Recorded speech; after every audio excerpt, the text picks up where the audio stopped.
Hello, Grapparinos. Welcome to a brand new show in the Grapparinos YouTube channel we're calling Probably Next Week on Raw.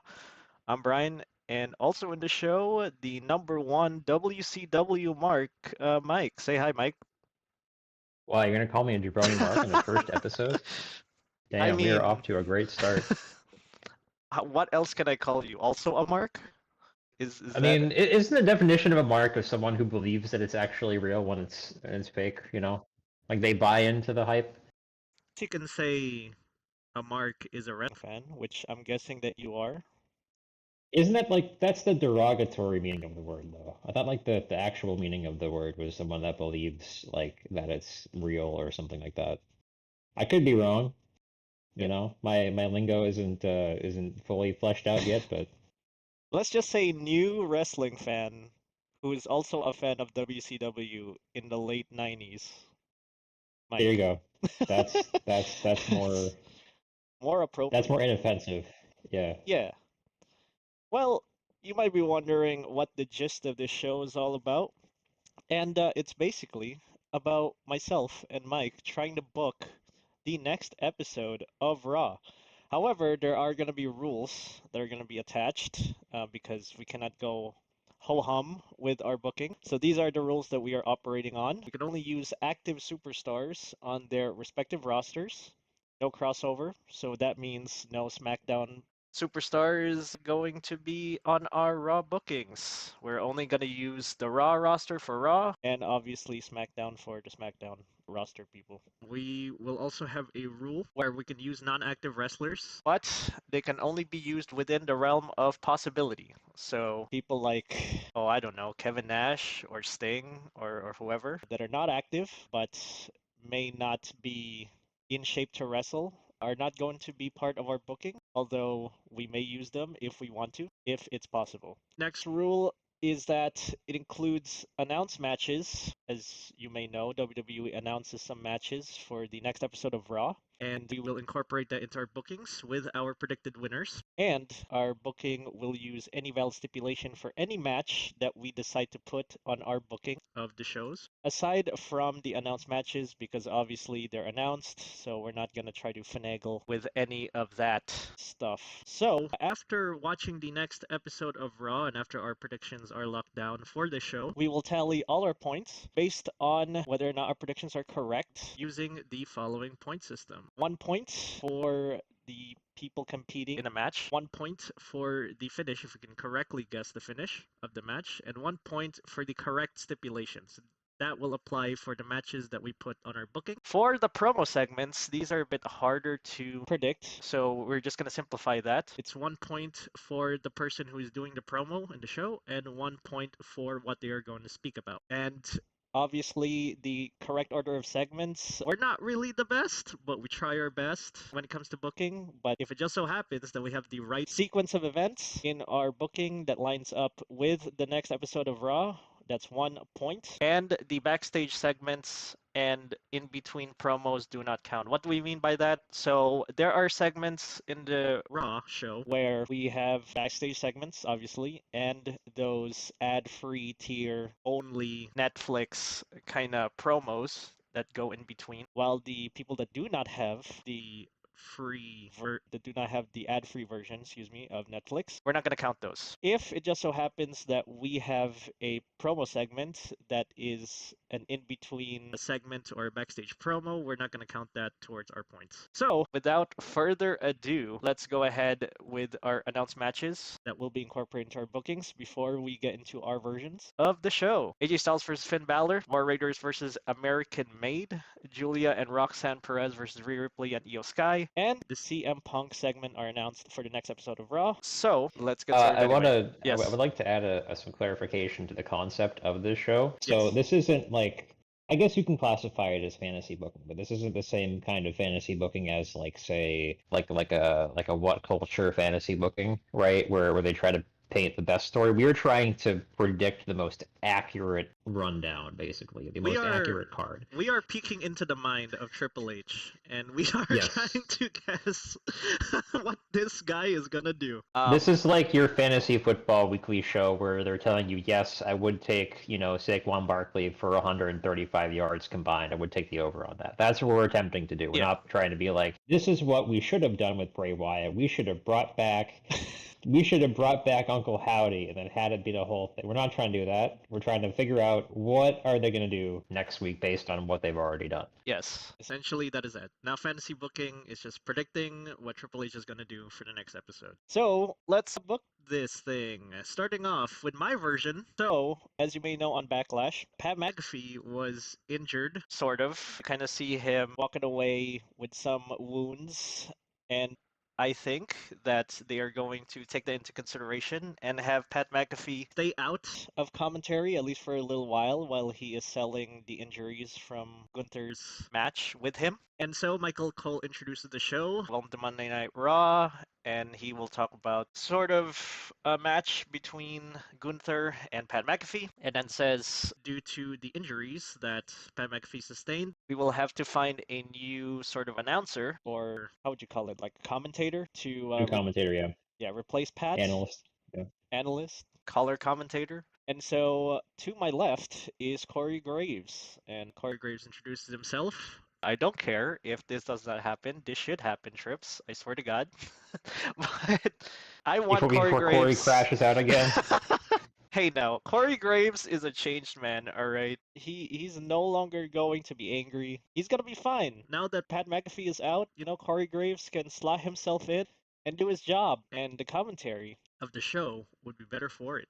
So Corey Graves introduces himself, and then we go to a promo segment with Logan Paul this time instead of Jey Uso. Logan Paul talks about his match against Jey Uso, and he basically says something like, he's just a guy that says one word, yeet. And I'm a YouTuber, and I'm an influencer. I am much better than Jey Uso because I can do a bunch of things, like start a business and finding a dead body. And then Jay interrupts Logan Paul and says, something along the lines of, I am more popular than you, people like me, and they don't like you. And you are just a mid wrestler. Not like me. I'm the better wrestler. And they do a little argument, a back and forth, which leads to a brawl. And we end with Jey Uso on top. 4 words. One. Oh, I messed that up. I messed that up.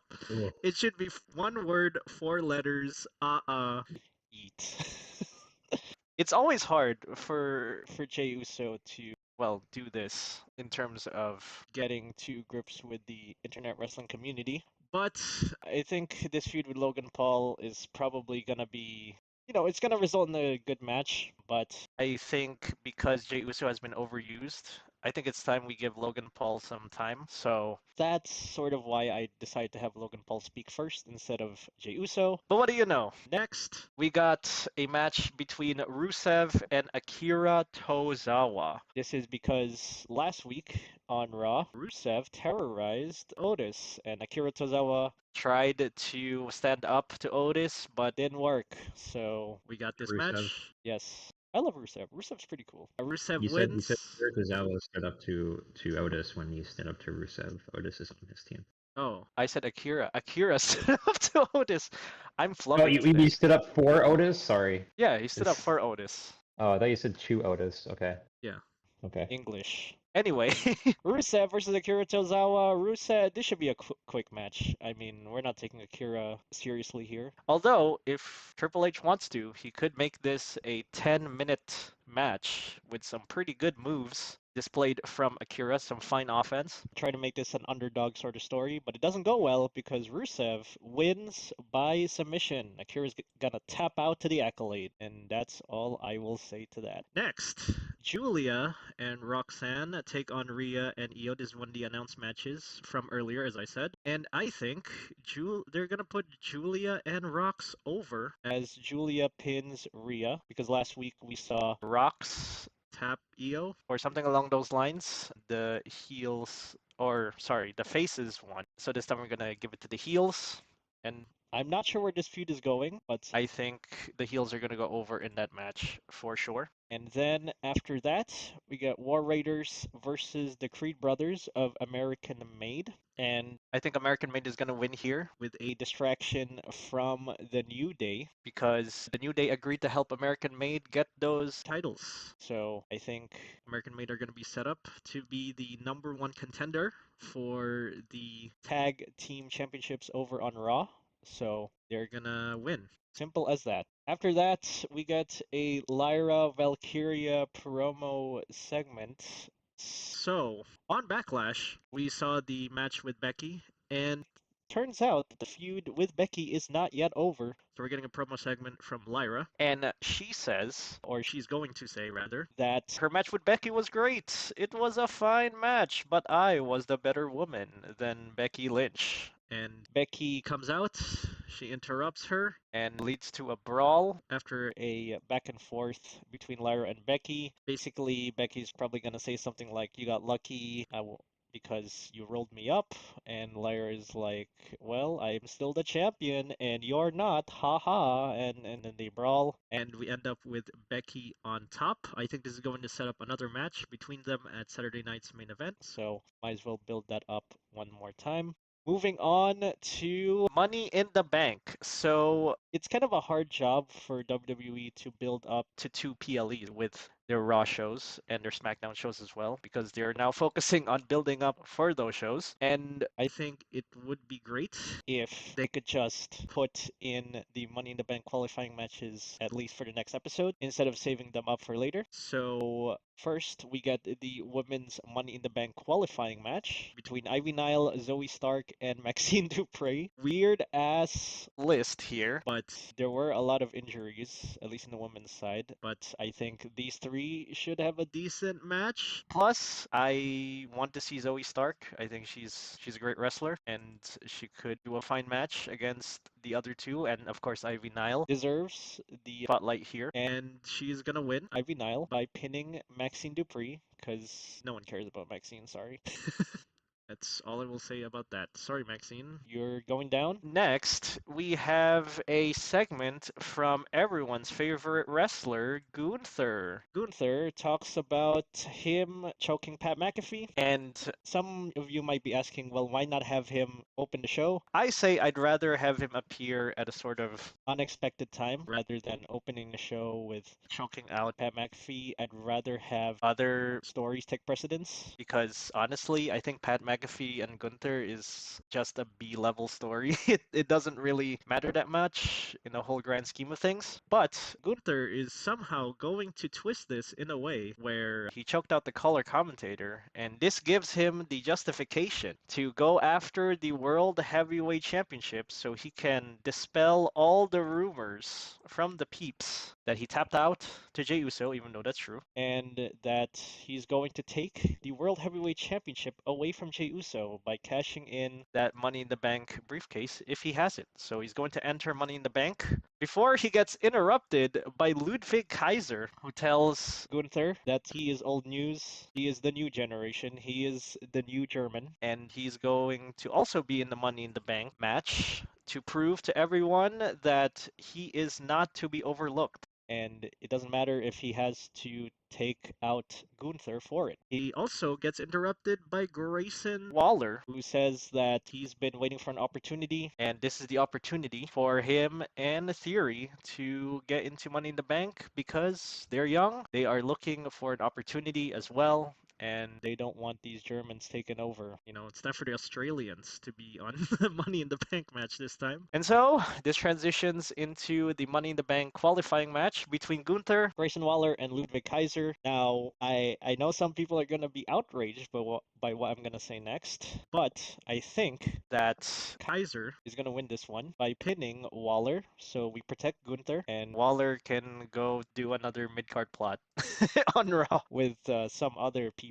But it should be a good showcase match for both Waller and Kaiser. I think this match should be able to build both of them up and make them credible, and that's what the match should be. And Gunther, say what you want, he's probably going to carry them both if this match is going to happen. But Gunther is a really good wrestler, and I think he's going to showcase both of them to a bigger audience and a better audience, and they're going to be cheered for it, I think. It's going to be a great match. After that is AJ Styles versus Finn Balor, and this goes into the Judgment Day sort of plot about the supposed implosion because they've been having some miscommunication issues recently, and that culminated in Backlash, despite Dirty Dom still winning. But we're gonna have this match on Raw's announced by WWE, and I think in this match, AJ Styles will win, and I am betting on a Judgment Day interference. But they get stopped by Penta, who gets stopped by El Grande Americano. But either way, AJ Styles is going to win by pinfall. He pins Finn Balor clean. And there's bound to be some arguments between the Judgment Day folks in terms of the execution of the plan to have Finn deal with AJ Styles, probably in a backstage segment or something like that. But those do not count. So we're moving on. To close out the show is CM Punk. This was announced on Backlash as a segment on Raw. So we're going to close off with CM Punk talking about what's next for Punk. Comes out to the ring, says something to the lines of, well, I choked out Braun. I dealt with Braun and Seth, and I think it's time for me to go after the title that I have always wanted, which is the World Heavyweight Championship. I think that I have dealt with Seth and Braun, so it's time for me to go into Money in the Bank, get that briefcase, and get that championship I have always wanted, the World Heavyweight Championship. However, he gets interrupted by Braun and Seth, who says that CM Punk is not going to get the Money in the Bank briefcase because they will. And Braun is going to take that briefcase, or Seth will, and they will use that briefcase to improve their overall standing as a faction, and they're going to be better for it. They will get that briefcase, they will stop CM Punk from getting it by any means necessary, and then they brawl, and I think this is where we get Roman Reigns in there as well to close out the show, but unfortunately, Braun and Seth will come out on top as the show goes off the air. So that is my version of Monday Night Raw. it's interesting. I think they're gonna totally build up to both Saturday night's main event and Money in the Bank. That is going to be their plan, and I think my structure is probably going to be a decent job, at least when it comes to building up for both of those shows. So, Mike, are you ready to go with your version, or do you have any questions? I am. Okay. I am ready to go. Yes, I now realize that my booking is not as detailed as yours, but we'll see. It's fine. It's fine. All right. All right. Take it away, Mike. Okay. So I think Jey Uso opens the show. Oh, wait. Before you open up with the Jey Uso, you said Yes. something about the announcement. Oh yeah. I think it's gonna be either Corey Graves or Wade Barrett. Ooh. In terms of if I was a betting man, I would probably go with. I actually am gonna agree with you. I'm gonna say Corey Graves. I think that he's come back to fill in for Pat once before, and I think that the company thinks he deserves a bit of a spotlight back. So I think that makes sense. Yeah. Would you be open to a 3-man sort of booth with Corey and because this is what I no Michael Cole, Corey Graves, and Wade Barrett as shown here on the Oh, picture. if Corey Graves is there, I don't think Wade Barrett comes back. I think Wade Barrett stays on SmackDown. Okay, so you'd rather have Michael Cole and Corey Graves. Yes. All right. Yeah. Okay, move on now to the Jey Uso segment. So I think Jey Uso opens up the show, and he talks about Logan Paul. He talks about how he's not, a quote unquote real full time wrestler. He only shows up for the big shows. Doesn't show up every night like Jey Uso does. He doesn't go into the crowd like Jey Uso does. Right. Kind of putting himself as like the people's champ versus this artificial, YouTuber idiot who's just doing it because he can, and Jey Uso is the man of the people, something ye. And I think Logan Paul does come out because they are building to Saturday night's main event, and basically goes off somewhat similar to what you said, where he goes off about how successful he is, that he's a self-made man, He's a YouTuber. He's got a product line. He's got all this shit, and putting himself over as the more successful individual, right? And that he's had the more 5-star matches. He's had the the WrestleMania moments, the Royal Rumble moments, all that shit. And I think they do start a brawl, but I think they square up. Logan Paul gets right in his face, clocks him with the fist, and Logan Paul ends up on top Just one with the punch. title Yeah. with just one punch. Yes, yep, He is One Punch Man. yep. Well, there is a brawl. There is a brawl, but I think Logan Yeah. Paul ends up on top. And that goes into Saturday night's main event. Then after that, we have War Raiders going over on American Made, and I have a bit of a different interference stipulation than you. I have Chad Gable actually interfering. Okay. So Chad Gable comes out with his boys. Now, as far as the Street Profits, no fucking Street Profits, jeez, God, the New Day. Oh wow. Did you The New Day confuse the come out. Raw tag team and I SmackDown tag did. team divisions? Yeah. I did, yes. I'm gonna the New Day being a heel faction. I'm gonna say does not follow up on their promise, and I'm gonna say that Chad Gable comes out and I mean, whether it's by backstage segment or whatever, the New Day do not come out. Chad Gable comes out. He tries to interfere, but he's thrown out by Eddie Arango or whoever the ref is. Then like 2 minutes later, El Grande Americano comes back out and he tries to interfere. But then Penta comes out and Penta takes out El Grande Americano and the War Raiders go over on American Made. Then the New Day kind of straggle out and they're like, oh fuck, damn it. Huh. We could have had American Made in there. And that's how that one goes down. I Okay. know that, I mean, to me it makes sense because it still furthers the whole, El Grande Americano hates the luchadors, whatever, and it furthers that Penta versus El Grande Americanos. I mean, I guess you could technically substitute any of the new luchadors for Penta. You could do Rey Fenix or any of them, but I think it's Penta considering they just fought yesterday. Yeah, So, as long as there's any luchadors involved, there's bound to be some El Grande yeah. Americano Yes. interference there. By the way, Chad Yeah. Gable and El Grande Americano are two different people. It's interesting because I looked at the SmackDown Hotel, which is an actually decent site for listing a roster of people, Yeah. and they don't have Chad Gable, but they do have El Grande Americano. That's So, weird. Are they yeah. saying that Chad Gable does not exist in the universe? Chad Gable is no longer a member of the roster, apparently. It's now El Grande Americano. Wow. Are they trying to say that El Grande Americano is Chad Gable? They're two different I people, don't know, he guys. could be. He could be. We don't know though. Yeah. I think they are two different people. Yeah.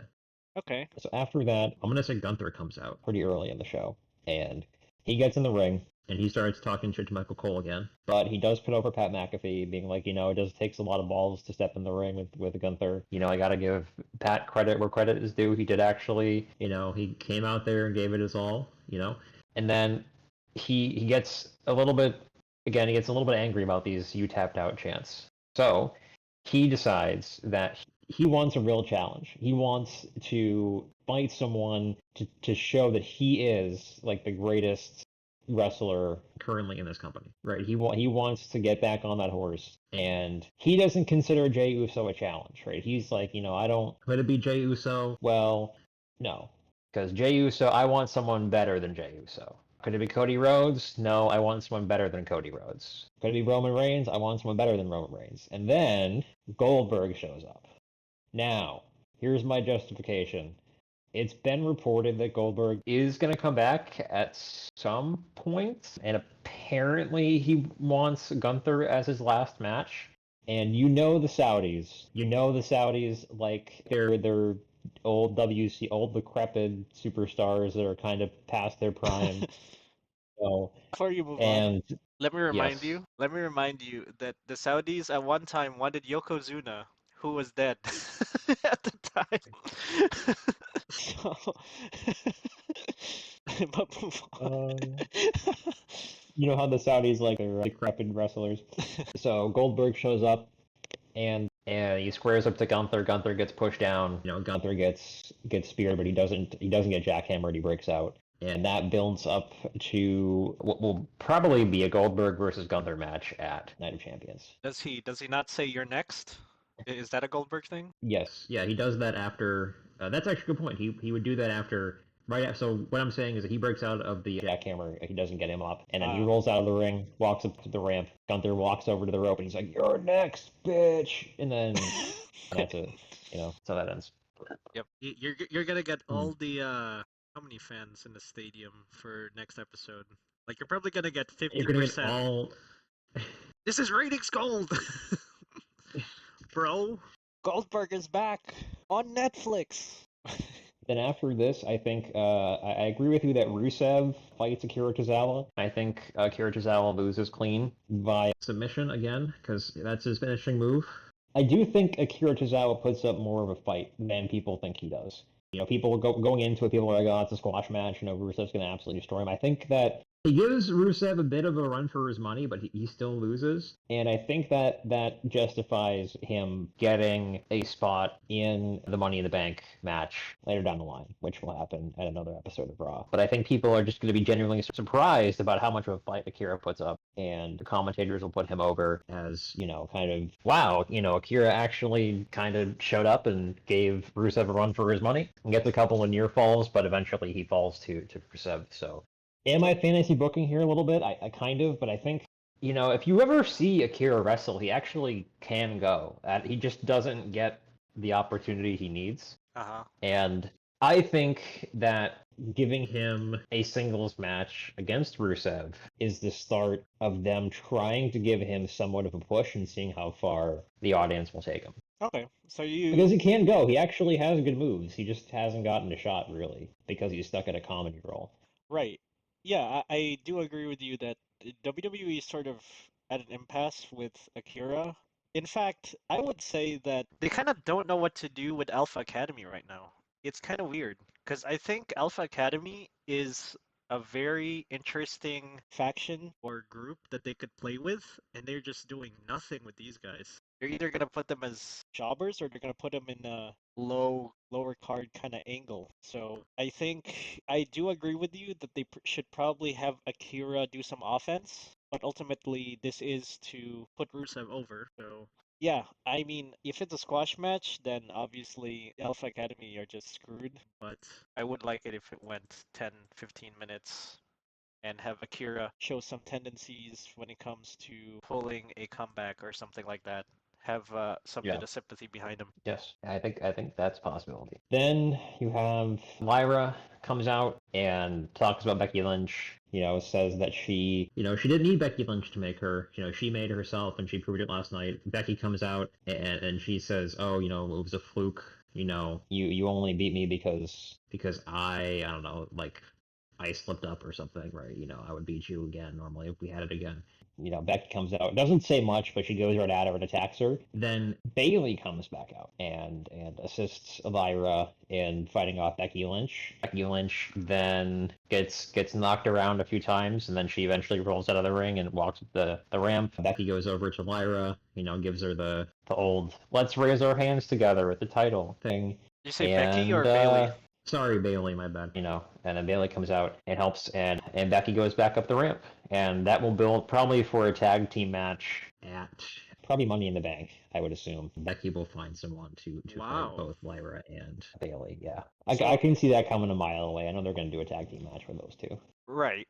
But I did not consider you putting Bailey's return sooner because I was hoping they would save up Bailey until right around Saturday night's main event or Money in the Bank or something. Well, So, they could also build up to Saturday night's main event with a tag team match. I mean, I know they're going to have it's going to be Becky Lynch plus someone else. I don't know who that is at this point. I guess we'll have to see. But I know they'll do Bailey and Lyra in a tag team match versus, I think they had a tag team fight for the championship and lost. So I think they run it back this time, but like for real, because that wasn't, they lost that time. So this time they're going to do it for real, basically. And they, part of the build is going to be, can they do it? Last time they were a tag team, they lost. There was a lot of miscommunication. So can they coexist? yeah, there you go. Can they work together as a Um, team? Now, here's my weird prediction is I think that Rhea and Io go over on Julia and Roxanne. Okay. I think there's a third NXT person that comes up and forms like a mid card faction with Roxanne Perez and Julia. I don't know who that is because I don't watch NXT. Nice. So you can give me a half a point if I get that one right because I really don't know who this is going to be. But I It, think it's another NXT person it's that comes Goldberg. back and it's very Goldberg. Bene. I think You can give me a half point if I get that one right. But I think they Okay. form like a mid-card faction that is akin to Pure Fusion Collective, the Macy's brand activewear group. I don't think they're a thing anymore. Are Yeah, you? yeah, I know because they let go of Oh. what's What her what face. if their new name is Pure Fusion Collective? We're just gonna put it. Who came up? I want to know who came up with that name. It's so dumb. I think It sounds like a activewear brand you'd see at like Macy's or Marshalls or something. Its but name is shit. yeah, I mean, definitely gonna lead probably towards a faction, but I'm surprised that you want Io and Rhea to go over. Okay, pretty cool. I think they go over, but I think how it goes down is essentially an NXT member comes out. They get a bit of an advantage, but one of the two breaks, they go for a pinfall, right? So she takes out like Io or something, and then one of them goes for a pin on Rhea, and then Io, heroically gets back in, stops the pin. They do like a tag team move where they both take out, the interferer and another tag member, and then you get like, finisher, and then they win. I think it's closer than what you're probably envisioning, but I just don't see Rhea and Io getting like putting over Roxanne and Julia, especially that Io is the current title holder. Okay. So, So you don't want Io to get pinned. You want Rhea, or sorry, you don't want Io to get pinned, and you also don't want Rhea to get pinned because she's popular, I guess, right? yeah, it doesn't make sense to me in the business sense. Okay. I think they make it close, right? But in the end, I think the upstarts get taken down, which is actually a great name for a faction. That's not the faction name, though. Don't put that down. But that's a decent name for a faction, unlike Pure Fusion Collective. Yeah, it's probably gonna be better than Pure Fusion Collective, I can tell you that. Okay, second to last Yep. segment. CM Yes. Punk. CM Punk comes out. Look in his Make eyes. some cheeky reference to the Pope being from Chicago. Don't know what that is, but he'll make something. Yeah. And then he comes out and he cuts a promo about how he was right and shit. He said that John Cena was a snake and he was right about that. He was right about Seth Rollins and not trusting him. He was right about all this garbage. Basically saying that look, am I tell me when I'm telling lies. Am I right? He's right about what he's saying. Seth Rollins then comes out and Seth Rollins kind of denies all the allegations. Says that you're not. I had told people not to trust you. You're not the. You're not good for this business. We're the vision. We're the future. And then they get into it, and no one comes out to save CM Punk because Roman Reigns doesn't care about CM Punk, and CM Punk gets destroyed, and the Vision are standing over CM Punk with Paul Heyman. Well, the Vision is not officially the name, But he calls himself the Vision. He is the Vision. Is that not his name? Visionary. He's the Visionary. Yeah, but they call it. But he said that they are the Vision. The Vision. I mean, I know they didn't actually give them a name, but I'm going off of what Seth Rollins is called himself. Okay. I guess they're the Vision. That's a good name for a faction too. Yeah. Unlike Pure Fusion Collective. We are really hating on the Pure Fusion Collective name, aren't we? Oh yeah, that's right. We have our main Yes, you have event. the main event. You do. You have the main event. You put this as your Yeah. main event. Interesting. Okay. I do. Yeah, I think you put AJ Styles in the main event for a reason. Him and Finn Balor. Unless they do some other, on-show booking, that makes more sense. But I think you have AJ Styles, Finn Balor main event. AJ Styles goes over on a DQ. So Judgment Finn Balor's in the back and he's like, same thing as last time. I don't need your help. Don't come out and help me. I don't want your help. They come out anyway. Carlito and JD McDonough come out and they try to help Finn. AJ Styles fights them off a little bit, and eventually one of them, maybe Carlito, maybe Jaden, probably Jaden McDonough actually. Jaden McDonough comes up on the ring, steps up. He gets into the ring to basically stop a phenomenal forearm from AJ Styles. The referee sees this. He calls for the DQ, and Finn is livid about this happening, and he storms off. And this starts the downfall of the Judgment Day. Even though Carlito and JD McDonough are like, bro, we're sorry, man. We didn't mean it. We tried and we fucked up. It's our bad. Finn storms off, doesn't even give them a look, and he just walks to the back, and that ends the show.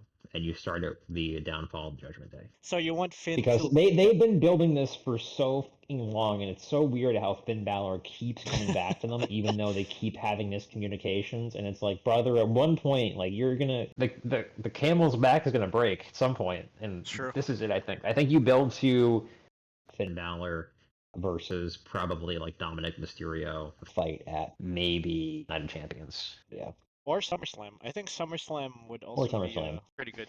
Yeah, kind of Yeah. ender for that. Okay, so you want to have Finn at least walk away from the group sooner. Yes. Okay. Because I think this has run its course. I think this group needs to it needs to die. You Okay, just. we've already killed off the bloodline. We need this to die, please, already. Well, yeah, because like Division is trying to at least be the new bloodline of sorts. And then the Judgment Day kind of have.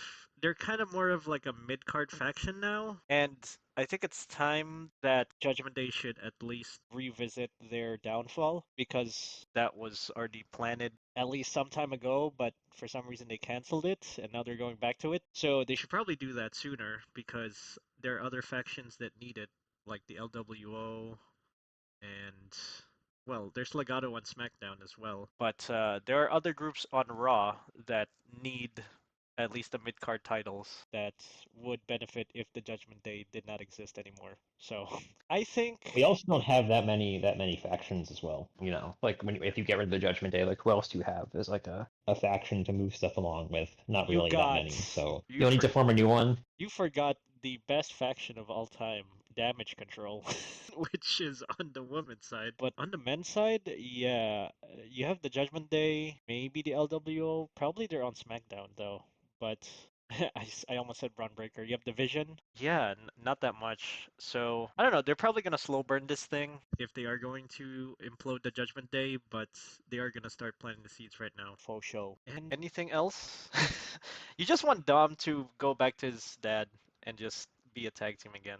Yeah, I Ultimately, do, that's what you man. want.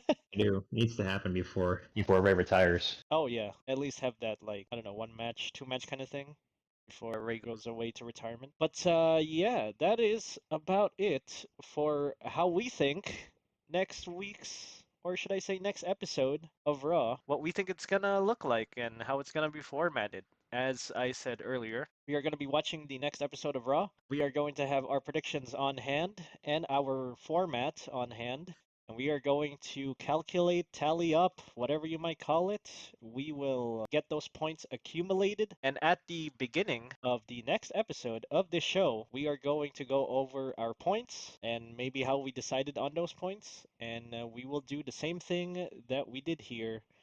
If you have any suggestions on how we can improve and how we can better present this show, please let us know on the comment section below the video. Until then, I'm Brian. That guy has been Mike.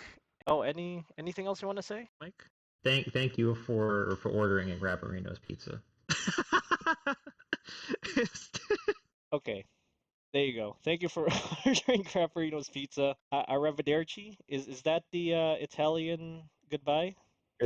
Close enough, yeah. All right. Arrivederci.